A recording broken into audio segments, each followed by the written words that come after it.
One ర్యాంకర్ల వారి తల్లిదండ్రులు high court తీర్పుపై ఆవేదన వ్యక్తం చేస్తున్నారు. వారి బాధను మీడియాతో పంచుకుంటున్నారు. లైవ్ చూద్దాం. తర్వాత గత ప్రభుత్వము ముందు ప్రభుత్వం పెట్టిన తర్వాత కూడా దానికి ప్రిలిమ్స్లో ఏదో జరిగింది, అవకతవకలు జరగాలంటే ఎవరో చేసిన పాపానికి మా పిల్లలు బలైనరు. సరే, అప్పుడు కూడా పిల్లలకు అంత మెరిట్ లిస్ట్లో వచ్చినాక కూడా వాళ్ళ మైండ్ అనేది డైవర్ట్ కాకుండా సెకండ్ ప్రిలిమ్స్ పెట్టారు. అప్పుడు క్వాలిఫై అయ్యారు. అప్పుడు తమ్ము లేదన్నారు. అంతా ఎవరి మిస్టేక్స్, పిల్లల మిస్టేక్స్ కాదు కదా. అది కూడా తన్నుకొని బయటపడ్డారు. థర్డ్ ప్రిలిమ్స్కు క్వాలిఫై అయినారు, మెయిన్స్ రాశారు. మెయిన్స్ ముంగట కూడా చాలా డిస్టర్బెన్స్లు వచ్చాయి. అయినా కూడా వాళ్ళు కాన్ఫిడెన్స్ తగ్గకుండా చాలా కష్టపడి కృషితోని వాళ్ళు పట్టుదలతో మెయిన్స్ రాశారు. మెయిన్స్ రాసినా కూడా అప్పుడు రిజల్ట్ వచ్చినప్పుడు, ర్యాంక్ వచ్చినప్పుడు ఎవ్వరూ ఏం మాట్లాడని వాళ్ళు తీరా ఇప్పుడు మెడికల్ అవి అన్నీ అయిపోయి తీరా జాబ్లో జాయిన్ అయ్యే ముందు ఇలా అయింది అలా అయింది అని అపోహలు రావడము, ఒకరి మీద ఒకరు రాజకీయ పరంగా స్వార్థపరంగా రాజకీయ నాయకుల స్వార్థపరంగా ఇలాంటి ఇష్యూస్ తేవడము పిల్లల జీవితాలను అన్యాయం చేసినట్టయితే ఒక పిల్లల భవిష్యత్తు ఆలోచించండి. తల్లిదండ్రులది మాది సగం జీవితం అయిపోయింది.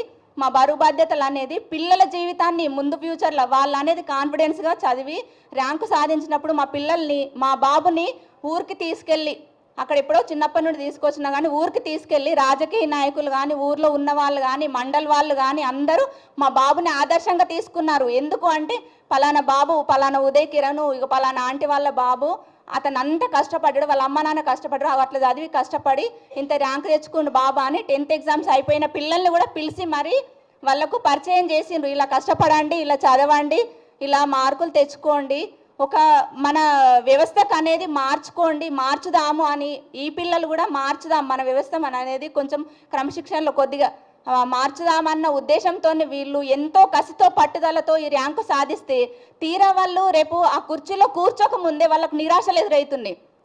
అసలు వాళ్ళు రేపు జాయిన్ అయినా కూడా వాళ్ళంతా పట్టుదలతో ఉంటారా చెప్పండి? తినే అన్నాన్ని నోట్లోకి పోయే ముందు కింద పడేసినట్టు అయిపోతుంది వాళ్ళకు. చెప్పండి, అది వేరుకొని తిమ్మంటారా? ఆ అన్నం కింద పడ్డ అన్నాన్ని వేరుకొని తింటారా? ఆ వేరుకొని తిన్నా మళ్ళీ ఎగ్జామ్ పెట్టాలి అని అంటున్నారు. సపోజ్కి న్యాయ వ్యవస్థను నేను తప్పు పట్టట్లేదు, న్యాయానికి ఎప్పుడు అభినందనలు, మేము అందరినీ గౌరవిస్తాం, మీడియా వాళ్ళని గౌరవిస్తున్నాను, న్యాయ వ్యవస్థను గౌరవిస్తున్నాను. కింద పడ్డ అన్నాన్ని మళ్ళీ తిరిగి తినండి అంటున్నారు, రాయండి అంటున్నారు. 3 సార్లు ప్రిలిమ్స్ రాసి మెయిన్ ఎగ్జామ్స్ రాసి రిజల్ట్ వచ్చి ర్యాంక్ వచ్చి మెడికల్ అయిన తర్వాత నమ్మకం లేనిది రేపు ఎగ్జామ్ పెట్టి నమ్మకము, మళ్ళీ ఎగ్జామ్ పెట్టి క్వాలిఫై అయినాక నమ్మకం ఉంటుందని గ్యారంటీ అని చెప్పండి. ఏ రాజకీయ నాయకులు దీనికి అండగా ఉంటారు చెప్పండి? రాజకీయ వ్యవస్థలో చేసుకోండి, విద్యార్థుల మీద రుద్దకండి దయచేసి. నేను ఏ పార్టీని ఉద్దేశించి మాట్లాడతట్లేదు, నా పిల్లల భవిష్యత్తు గురించే, మా ఇక్కడ ఉన్న అందరు తల్లిదండ్రుల పిల్లల భవిష్యత్తు గురించే మాట్లాడుతున్నాము. ఇది ఒక్కటి మాత్రమే పరిగణించండి. మీరు ఏ పార్టీలు ఏంటి అని నేను ఎవరిని తప్పు పట్టట్లేదు. నేను నా బాధతో నా పిల్లలు ఇక్కడున్న ప్రతి ఒక్క పిల్లలు తల్లిదండ్రుల బాధతో అంటారు. 3 కోట్లు అంటున్నారు. 3 కోట్లు కాదు, 30 లక్షలు కూడా బ్యాంక్ బ్యాలెన్స్ చూపించండి. ఎవరినో ఉద్దేశించి మాట్లాడట్లేదు. ఈ 3 కోట్లు అనేది ఎంత అసలు పిల్లల్ని సంస్కారంతో పెంచి ర్యాంకులు సాధించి పట్టుదలతో సాధిస్తే ఇవాళ ఎంత దౌర్భాగ్య స్థితి.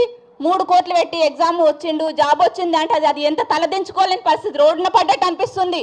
తప్పు చేసి రోడ్డు పడినట్టు కాదు, ర్యాంకు తెచ్చుకొని మా పిల్లలు మేము రోడ్డు పడినట్టు అనిపిస్తుంది. మా బాధలు అర్థం చేసుకోండి. ఈ విషయాన్ని మీరందరూ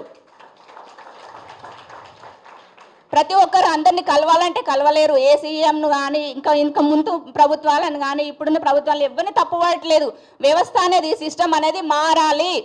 ఇప్పుడు ఇంతకుముందు పిల్లలు, ఇప్పుడు మొన్న 10th అయిపోయిన పిల్లలు, ఇంతకుముందు పిల్లలు, మా ఫ్యామిలీ పెద్ద ఫ్యామిలీ, మా పిల్లలందరికీ మా బాబుని ఆదర్శంగా చూపించిండ్రు, ఇలా చదవాలి ఇలా రాయాలని.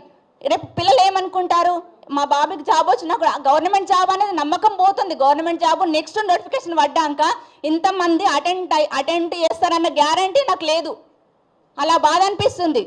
ఎందుకంటే ర్యాంక్ వచ్చి మెడికల్ అయ్యి ఇంకా కూడా జాబ్ వస్తుందని గ్యారంటీ లేదు. రేపు నోటిఫికేషన్ పడ్డాక కూడా వీళ్ళు రాస్తారని గ్యారంటీ ఏముంది? వాళ్ళకి నమ్మకం ఉంటుందా? ఫిజికల్గా వాళ్ళు స్ట్రాంగ్ ఉంటారా? ఇది 4th time. Prelims 3 times, mains 1 time, 4th time. వాళ్ళ మైండ్ అంతా ఉంటుందా? కాన్ఫిడెన్స్ కోల్పోరా? ఎందుకు ఇవన్నీ? ఎందుకు?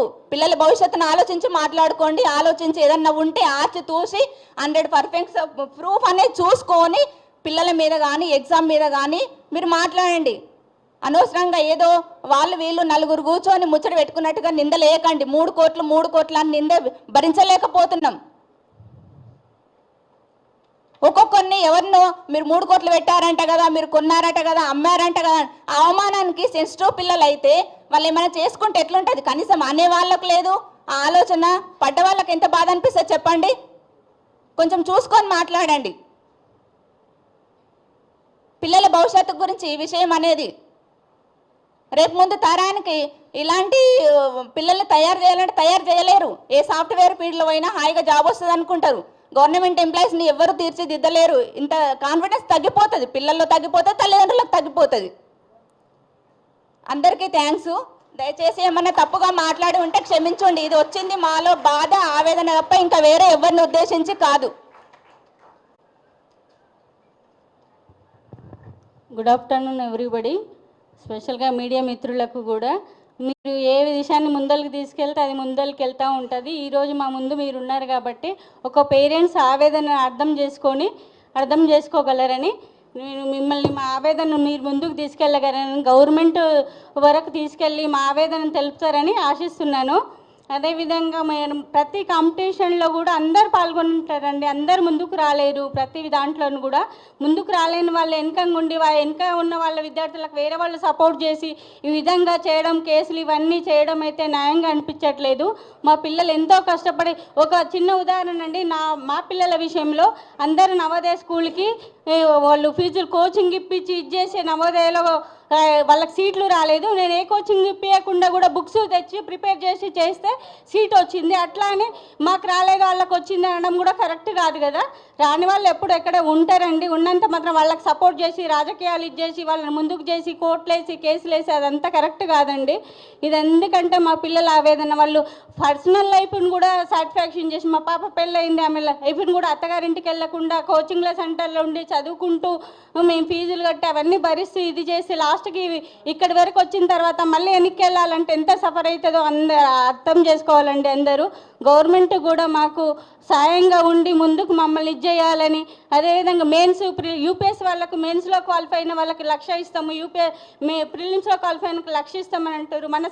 మన తెలంగాణ గవర్నమెంట్ వాళ్ళకు గ్రూప్ 1 ఆఫీసర్స్ మీరు కూడా హెల్ప్ చేసి మాకు కూడా ఏదో విధంగా హెల్ప్ చేయాలని, ఈ విధంగా మాకు జరుగుతున్న అన్యాయాన్ని ఎదిరించాలని కోరుకుంటున్నాం గవర్నమెంట్ను కూడా. మా ఆవేదనను మీరు మీడియా మిత్రులందరూ మా ఆవేదనను మీరు ముందుకు తీసుకెళ్తారని కోరుకుంటున్నాము అండి.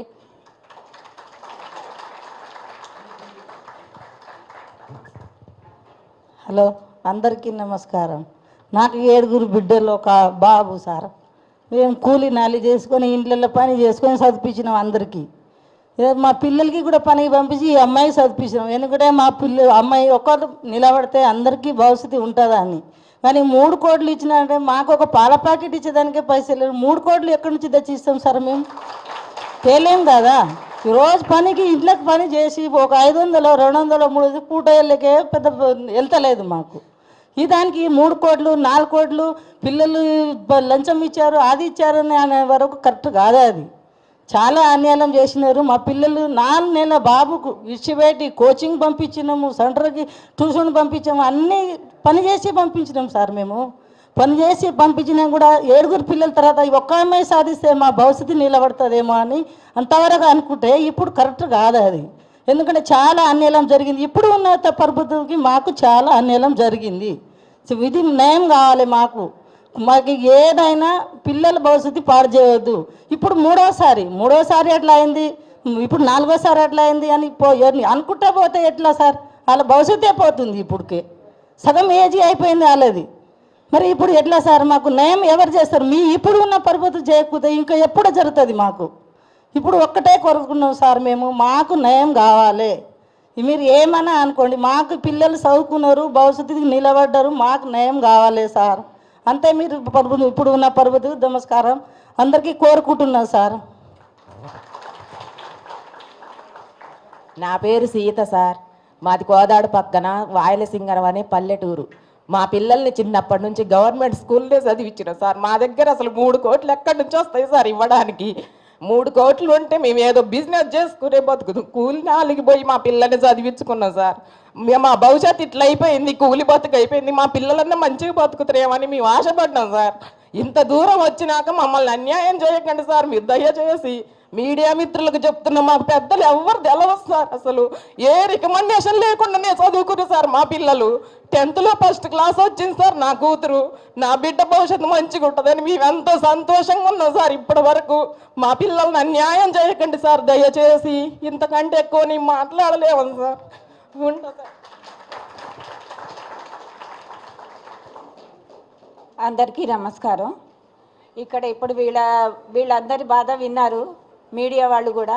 ఏంటంటే పిల్లలు చాలా కష్టపడి రాత్రింబగళ్ళు కష్టపడి వాళ్ళు చదువుకున్నారు, వాళ్ళు ర్యాంకులు తెచ్చుకున్నారు. ఆ ర్యాంకుల్ని రాజకీయం చేయొద్దండి, దయచేసి రాజకీయం చేయొద్దు. ఎందుకంటే రెక్కాడితే కానీ డొక్కాడని వాళ్ళు ఉన్నారు ఇక్కడంతా. 3 కోట్లు సంపాదించాలంటే ఎన్ని రోజులు పడుతుందో వాళ్ళకి మీరు ఆలోచించండి ఒక్కసారి.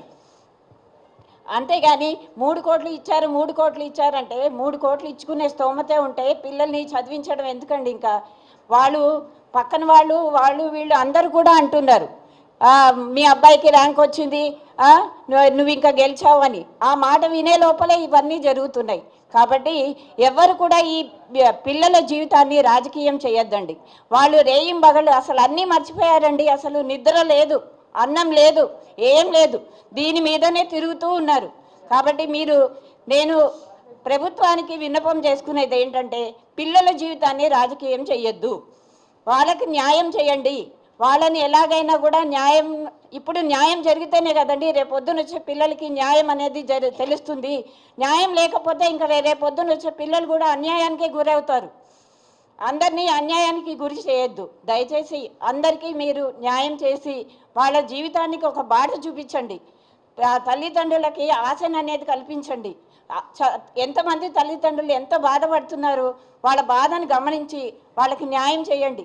అందరూ ర్యాంకు పిల్లలందరూ కూడా ఎంతో కష్టపడ్డారండి.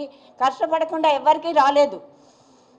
10 మందికి వస్తే 10 మంది చదువుకుంటే ఒక్కళ్ళకే ర్యాంక్ వస్తుంది. అలా అంటే 10 మంది మంచి వాళ్ళు కాదని కాదు, వాళ్ళు మళ్ళీ రాసుకొని మళ్ళీ ప్రయోజకులు అవ్వచ్చు. అంతేగాని వచ్చిన వాళ్ళ మీద రాళ్ళు వేయకండి, వాళ్ళకి న్యాయం చేకూర్చండి. దయచేసి ప్రభుత్వాన్ని కోరేది ఏంటంటే పిల్లల జీవితాన్ని రాజకీయం చేయొద్దు, అంతే.